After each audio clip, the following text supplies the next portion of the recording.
السلام علیکم ورحمۃ اللہ وبرکاتہ۔ امید ہے کہ میرے تمام احباب خیر و عافیت سے ہوں گے۔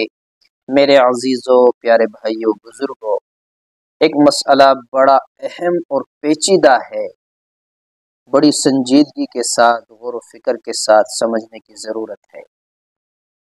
بہت ساری باتیں ہمارے ذہن میں، دل و دماغ میں ایسی ہوتی ہیں جن کا کوئی وجود ہی نہیں ہوتا، اور بعض باتیں ایسی ہوتی ہیں جن کا ایک وجود بھی ہے اور ان کو ہم بے اثر سمجھ بیٹھتے ہیں۔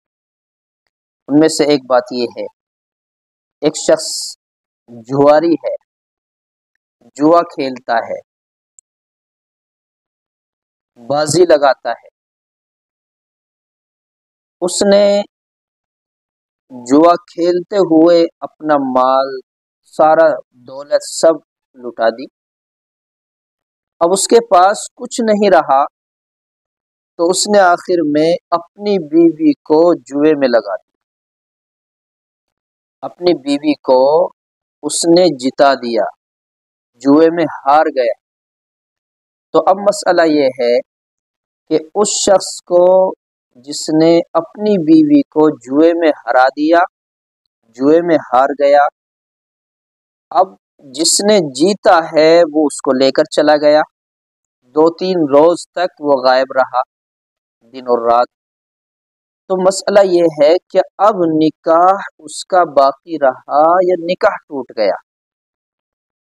لڑکی اپنے گھر پہنچ گئی، اب والدین منع کرتے ہیں، اور جس نے اپنی بیوی کو جوئے میں ہرایا تھا وہ لانا چاہتا ہے واپس۔ تو مسئلہ کیا ہے؟ کیا نکاح باقی رہا یا نکاح ٹوٹ گیا؟ کیا مسئلہ ہے؟ مسئلہ بڑا سمجھنے والا ہے۔ دیکھیے، سب سے پہلے تو وہ جوہاری ہے، نہ جانے دوسری بار وہ پھر جتا دے، جوئے میں ہار جائے، اس کا کیا بھروسہ۔ جوا ایک فعل حرام ہے، ایک حرام فعل ہے، گناہ کبیرہ ہے، اور اس نے مزید گناہ یہ کیا، اپنی بیوی کو داؤ پر لگا دیا، ہرا دیا، اور پھر غیر محرم کے ساتھ وہ چلی گئی، دن اور رات، کئی رات اس کے ساتھ رہی ہے۔ یہ ایک بڑا گناہ ہے، جوا حرام ہے، گناہ کبیرہ ہے۔